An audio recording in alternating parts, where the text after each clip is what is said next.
मुंबईमधून एक मोठी बातमी आपल्या समोर येते आहे। लोकसभेच्या निकालानंतर राज ठाकरे भाजपला झटका देणार, बिनशर्त पाठिंबा काढून घेणार। लोकसभा निवडणुकीच्या शेवटच्या टप्प्यातील मतदान संपून आता निकालासाठी काही दिवस शिल्लक राहिले आहेत। यंदाची लोकसभा निवडणूक चुरशीची झाल्यामुळे निकाल काय लागणार याबाबत सध्या सत्ताधारी आणि विरोधक दोघांच्या मनात धाकधूक आहे। लोकसभा निवडणुकीनंतर राज्यात अवघ्या 4 ते 5 महिन्यामध्ये विधानसभेची निवडणूक होत आहे। मात्र या निवडणुकीपूर्वी भाजपला मोठा धक्का बसण्याची शक्यता आहे।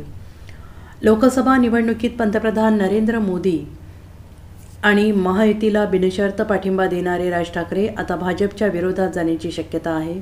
राज्यातील शिक्षक आणि पदवीधर मतदारसंघामध्ये येत्या 26 जूनला निवडणूक होत आहे। यामध्ये कोकण पदवीधर मतदारसंघातून राज ठाकरे यांना आपला उमेदवार रिंगणात उतरवलेला आहे।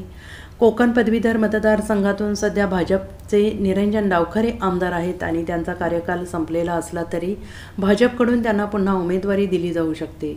मात्र मनसेनेही कोकण पदवीधर मतदारसंघात उमेदवार उतरवल्याने भाजपची गोची झाली आहे।